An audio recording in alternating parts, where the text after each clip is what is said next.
भारतमा मनिषा कोइरालाको विरोध भएको विषयमा गगन थापाको जवाफ। राष्ट्रियताको मुद्दामा पार्टी भनेर बस्नु हुँदैन भन्ने अहिले सीमा विवादको मामलामा देखिएको छ। भारतको यो दादागिरी र चीनको न्यानो सहयोगको प्रतिरोध गर्न नेपाली कांग्रेस सिङ्गो नेपाली जनता तयार छ। सरकारले हामीबाट के सहयोगको अपेक्षा गरेको छ हामी जान्न चाहन्छौँ। भारतले आफ्नो भूमि नभएको ठाउँमा नक्सा प्रकाशित गर्ने अनि नेपालको आफ्नो भूमि राखेर नेपालको नक्सा प्रकाशित गर्न नेपाल सरकारलाई के गाह्रो भइरहेको छ त्यो गाह्रो यहाँ आओस्। यो सम्मानित सदनले त्यो गाह्रो फुकाउनलाई अग्रसरता लिन्छ भन्ने मलाई विश्वास छ। धन्यवाद। जति पनि देशप्रेमी नेताहरू छन् उनीहरूले सरकार कुन पार्टीको छ भन्ने वास्ता नगरी राष्ट्रिय हितको पक्ष लिएका छन्। त्यसैले नेपाली कांग्रेसका सांसद गगन थापाले मनिषा कोइरालाका बारेमा एक ट्वीटमा भारतीय नेताहरूले जनाएको आपत्तिको बारेमा एक लामो जवाफ दिएका छन्। खाते भारत का है, गाते चीन का है। इसी खबर का रुख कर लेते हैं। भारत में फिल्मों से मशहूर हुई अभिनेत्री मनीषा कोइराला ने नेपाल के विवादित नक्शे पर नेपाल का पक्ष लिया है। नेपाली अभिनेत्री ने नेपाल के दावे को सही बताया है। भारतीय दिवंगत पूर्व विदेश मन्त्री सुषमा स्वराजका पति कौशल स्वराजलाई उनले एक पेज लामो जवाफ फर्काएका हुन्। थापाले अभिनेत्री कोइरालाले भारतले नेपालको लिम्पियाधुरा र लिपुलेक लगायतका भूभाग अतिक्रमण गरेको विषयमा चीनसँग पनि वार्ता गर्नुपर्छ भनेर भन्नु परेको कारणलाई उनले सप्रसंग व्याख्या गरेका छन्। नेपाली भूभाग लिपुलेक बारेमा भारत र चीनले सन् 2014 मा नेपाललाई थाहा नै नदिई भारत र चीनको व्यापारिक नाकाको रूपमा प्रयोग गर्ने भनेर सम्झौता गरेको कारणले चीनले समेत यो मामलामा नेपाललाई धोका दिएको बताएका छन्। त्यसैले चीन पनि यो सीमा विवादमा सामेल भएको हो भनेर उनले प्रस्ट्याएका छन्। अंग्रेजीमा गगनले लेखेका छन्, तपाईले मनिषा कोइरालाको ट्वीटमा रिप्लाई गरेको पढ्दा मलाई के लाग्यो भने तपाईको मनिषा कोइरालाको परिवारसँग राम्रो सम्बन्ध रहेछ। त्यसले मलाई मैले दिवंगत सुषमा स्वराजसँग गरेको संवादको याद दिलायो। नेपालको संसद प्रतिनिधिको रूपमा भेट्दा उहाँले पारिवारिक सम्बन्धको बारेमा चर्चा गर्नुभएको थियो। तपाईको ट्वीट पढ्दा तपाईलाई सबैभन्दा बढी आपत्ति मनिषाको ट्विटरमा हाल जारी नेपाल भारत सीमा विषयको वार्तामा चीनलाई पनि सामेल गर्नुपर्छ भन्ने भनाइलाई हो कि जस्तो लाग्यो। तपाईको यो दृष्टिकोण मलाई उत्तेजनात्मक र विचारहीन हो कि जस्तो लागेको हुन सक्छ। तर मलाई दुःखका साथ भन्नु परेको छ कि अहिलेको सीमा विवाद पुरानो समस्या हो। यसमा चीनलाई सामेल गर्ने प्रस्ताव पनि कुनै नयाँ कुरा होइन। गत मे 13, 2020 मा नेपाली कांग्रेसका सभापति शेरबहादुर देउवाले जारी गरेको विज्ञप्तिमा पनि सुगौली सन्धि अनुसार लिपुलेक, लिम्पियाधुरा र कालापानी क्षेत्र नेपालको भूभाग भएको र त्यहाँबाट भारतीय सेना हट्नुपर्छ भन्ने कुरा स्पष्टसँग बताइएको थियो। त्यस्तै कांग्रेसकै पूर्व सभापति सुशील कोइराला प्रधानमन्त्री भएको बेलामा पनि लिपुलेकमा भारत र चीनले नेपाललाई थाहा नै नदिई नेपालकै भूमिमाथि सहमति गरेका थिए। त्यसबेला नै नेपाल सरकारले उक्त सहमतिप्रति आपत्ति जनाउँदै दुवै देशलाई नेपाल सरकारका तर्फबाट प्रोटेस्ट नोट पनि पठाइएको थियो। त्यही बेला सम्झौता गरेर बनाएको सो बाटो अहिले उद्घाटन गरिएको हो। त्यसैले नेपालले भारत र चीन दुवैसँग वार्ता गरेर समस्याको समाधान गर्न आवश्यक भएको हो। नेपालको भूमि कुनै पनि क्षेत्रबाट मिचिनु सही हुने छैन। नेपाली कांग्रेसले यस कुरामा सरकारलाई समर्थन गर्छ। त्यसैले मनिषाको भनाइमा कुनै गल्ती छैन। गगन थापाले नेपालमा हुने हरेक घटना चीनबाट निर्देशित हुन्छ भन्ने भ्रमबाट मुक्त रहन आग्रह गर्दै नेपालले यो विषयको टुङ्गो लगाउन बारम्बार वार्ता गर्न अनुरोध गरेको थियो। तर ती अनुरोधलाई भारतले लत्याएको पनि स्मरण गरेका छन्। हामी कुरिरहेका छौं, भारत टाढिरहेको छ भन्दै उनी भन्छन् भारतले त ईपीजीको प्रतिवेदन समेत स्वीकारेको छैन। नोभेम्बर 2, 2019 मा भारतले एकतर्फी रूपमा नेपालको भूमि सामेल गरेर नयाँ नक्सा जारी गर्न साथ नेपालले त्यसको विरोध जनाएको थियो। बारम्बार विरोध गर्दा पनि वार्ता गर्नुको साटो, समस्या समाधान गर्नुको साटो भारत आफ्नो बाटो बनाउने कार्यमा व्यस्त भयो।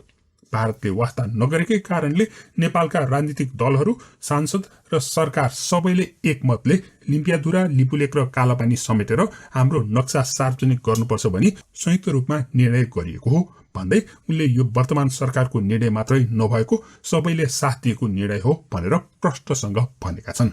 थापाले आफू प्रतिपक्षी कांग्रेस पार्टीको सदस्य भएको अनि सत्ताधारी पार्टीसँग मतभेद रहेको भए पनि राष्ट्रियताको मामलामा एक भएको बताएका छन्। यसरी सरकारले नयाँ नक्सा जारी गरे पनि आफ्नो पार्टी लगायत अन्य सबै पार्टीहरूले सरकारलाई यो विषयमा समर्थन गरेको स्पष्ट पारेका छन्। यस मामलामा नेपाली जनताहरूले पनि पूर्ण रूपमा समर्थन दिएको बताउँदै नेपाली जनता आफ्नै अधिकार पाउनको लागि जे आइपरे पनि भोग्न तयार रहेका छन् भन्ने दाबी समेत गरेका छन्। त्यस्तै उनले सो समस्या समाधान भारतसँग वार्ता गरेर निकाल्नु नै दुवै देशको लागि फाइदाजनक हुने भन्दै मुख्यतः भारतसँग वार्ता गर्ने र आवश्यकता परे अन्य कसैसँग पनि वार्ता गरिने उनले बताएका हुन्। अन्त्यमा उनले नेपाल र भारत मित्र राष्ट्र भएको अनि हामी बीचको मित्रता एक अर्का बीचको सम्मान समानतामा आधारित छ भन्दै कोही पनि कोही भन्दा ठूलो वा सानो नभएको पनि बताएका छन्। सानो देश होइन हाम्रो, एउटा कुरा हामीले के मान्नुपर्छ न, ओहो त्यत्रो विशाल देश चाइना, त्यस्तो विशाल देश के अरे तपाईँको इन्डिया भन्छौँ होइन, हाम्रो पनि सानो देश होइन नि, हामी पनि 3 करोड प्लस जनता भएको देश भनेको त ठुलो आवाज पो हो त। सानो देश त यत्रो हो, भ्याटिकन सिटी पो सानो देश त, यत्रो सानो, रोमभित्र पनि भएको होइन यत्रो सानो, त्यसलाई पो सानो देश भन्ने। यत्रो त सानो देशहरू त कत्रो पावरफुल भएको छ भने इजरायल हेर्नुहोस् न, 10 किलोमिटर चौडाइ 100 किलोमिटर लम्बाइको देश, त्यत्रो सानो देश त यत्रो पावरफुल छ संसारमा भनेपछि हामी नेपालीहरू यत्रो ठुलो देश सबै कुरोले सम्पन्न भएको देशमा यति जनता भएको देश हामी कसरी कमजोर हुन सक्छौँ? हामी कमजोर एउटा कारणले भयो, थाहा छ, हाम्रो सोच कमजोर भयो। जनवरी 2015 में विद्या भंडारी यहाँ आई, मार्च 2015 में बाबूराम भट्टाचार्य यहाँ आए, जुलाई 2015 में प्रचंड यहाँ आए, और जून में और अगस्त में शेर बहादुर देवबा यहाँ आए, और जून में मैं स्वयं वहां गई, और मैं वहां गई तो केवल इंटरनेशनल डोनर्स कॉन्फ्रेंस में भाग लेके नहीं आ गई, हर एक नेता से मैं मिली, और ओली जी से तो मैंने अलग से बात की। ये एंगेजमेंट कम है क्या? अगर आप इनकी पार्टियां देखें तो सारी बड़ी पार्टियां आ जाती हैं। शेर बहादुर देवबा नेपाली कांग्रेस के, विद्या भंडारी माले, ये दोनों सत्ताधारी दल का एक कोलिशन। हामी यो आज म भन्छु नि, छिमेकी राष्ट्रहरूले सबैजनाको नेपालीको नाडी छामेको छ, किनकि विगतका दिनमा भएको सायद यो कुरा बोल्दाखेरि कसैलाई चित्त दुख्छ माइन्ड नगर्नु होला, किनकि सत्य कुरा सत्य नै हुन्छ है। यहाँ मिटिङ नगरेर भारतमै मिटिङ गर्दा गर्दा गर्दा गर्दा है यहाँका हरेक नेताहरूको हरेक पोलिटिसियनको उहाँ त्यहाँका व्यक्तिहरूले नाडी छामेको, यो नाडी छामेको। अब हेरौँ न भने अहिले त बराबर पेलेर लगेको अवस्था हो नि त यो त। स्वराजले नेपालका कम्युनिस्ट शासकहरूले चीनको उक्साहटमा भारत विरुद्ध सीमा विवाद निकालेको आरोप लगाएका थिए। उनले अब वीरगञ्ज चीनको बोर्डर बन्छ भन्दै चीनको विरोध गर्दै लामो गुनासो पोखेका छन्। उनलाई यो रिस पोख्न बाध्य पार्ने मनिषा कोइरालाको ट्वीट परराष्ट्र मन्त्री प्रदीप गेवालीको ट्वीटको रिप्लाईमा गरिएको थियो, जसमा भनिएको थियो, सानो देशको स्वाभिमान बचाइराखेकोमा धन्यवाद, 3 देश बीचको संवाद शान्तिपूर्ण र सम्मानपूर्वक होस् भन्ने कामना र प्रतीक्षा छ भनेर। यो मनिषा कोइरालाको भनाइले भारतीय मिडियाहरूलाई खुबै चिडाएको थियो। मनिषा कोइरालाको भनाइ र गगन थापाको रिप्लाईको बारेमा तपाईँ के भन्नुहुन्छ? कृपया कमेन्ट गर्नुहोला। धन्यवाद। भारतको हस्तक्षेप अतिक्रमणको घोर भत्सना गर्दछु। केही समय अगाडि रक्षा मन्त्रीजीले यो ठाउँको अवलोकन गर्नुभएको थियो। के त्यो तीर्थयात्रा थियो? थिएन भने उहाँले सरकारलाई के बताउनु भयो र सरकारले त्यो बीचमा के काम गर्यो? भारतले त प्रश्न बनिसक्यो, हामीले हाम्रो भूभागमा बनाएका हौँ र अब सङ्क्रमण सकिएपछि तपाईँहरूसँग छलफल गरौँला। के नेपालले अब रिग्रेट गरेर मात्र बस्ने हो वा हाम्रो भूमि तिमीलाई प्रयोग गर्न दिँदैनौ भनेर अब्जेक्ट गर्ने हो? हाम्रो भूमिमा 1 इन्च पनि तलमाथि भयो भने नेपालले छाड्नेवाला छैन भनेर प्रष्टसँग भन्ने। नेपाल सरकारले एक कार्यक्रम गरेर नेपालको नयाँ आधिकारिक नक्सा सार्वजनिक गर्यो। भारतीय मिडियाहरू मनिषा कोइरालाको विरुद्धमा आगो।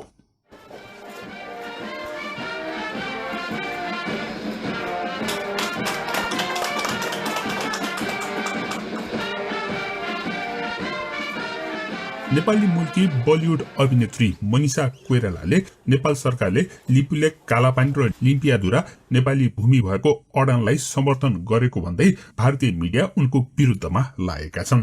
कि ऐसा क्या हो गया कि 70 साल में पहली बार नेपाल जो है वो इस तरीके से आंख दिखाने की कोशिश कर रहा है सर भारत को? नक्शा पास कर लिया उन्होंने। भारतले नेपाललाई मुस्किल परेको बेलामा विवादास्पद कामहरू गरेर दुःख दिने गरेको इतिहास रहेको छ। यो प्रक्रिया विक्रमसम्म 2007 सालमा राणा शासन अन्त्य भएदेखि नै सुरु भएको थियो। त्यस बेलामा कमजोर राज्य व्यवस्थाको फाइदा उठाउँदै भारतले आफ्ना प्रतिनिधि नेपालका सबै सामरिक स्थलहरूमा तैनात गरेको थियो। राजदरबारमा भारतीय प्रतिनिधि मन्त्री परिषदको बैठक भारतीय प्रतिनिधिकै उपस्थितिमा मात्र गर्न पाइने अनि नेपालभित्र भारतीय सैनिकहरूको क्याम्प समेत खडा गरेको थियो भारतले। नेपालमा तैनाथ भएका ती भारतीय सैनिकहरूलाई हटाउन ठूलो कसरत गर्नु परेको थियो। त्यही बेला कालापानी क्षेत्र कब्जा गरेर बसेका भारतीय सैनिकलाई अहिलेसम्म पनि हटाउन सकिएको छैन। त्यस्तै सन् 2015 मा विनाशकारी भूकम्पले थिलो परेको बेलामा पनि भारतले त्यस्तै गरेको थियो। सन् 2015 मा नेपालमा हजारौं मानिसहरूको ज्यान लिने र देश नै तहस नहस पार्ने भूकम्प जाँदा भारतले नेपाल विरुद्ध नाकाबन्दी लगाएर थप दुःख दिएको थियो। अहिले 6 महिना अघि नेपाली भूभागलाई एकतर्फी रूपमा आफ्नो नक्सामा सामेल गरेर भारतले सार्वजनिक गरेको थियो। नेपालले बाटाको लागि गरेका पटक पटकका प्रयासहरू व्यवस्था गर्दै आएको भारतले अहिले कोरोना महामारीको त्रासदीपूर्ण अवस्थाको फाइदा उठाएर नेपाली भूभाग प्रयोग गरेर मानसरोवर जाने सडक निर्माण गर्नुको साथसाथै उद्घाटन गरेको थियो। त्यसपछि बल्ल नेपाल सरकारले अतिक्रमित भूमि आफ्नो क्षेत्रमा सामेल गरेर नेपालको नयाँ नक्सा सार्वजनिक गर्ने निर्णय गरेको थियो।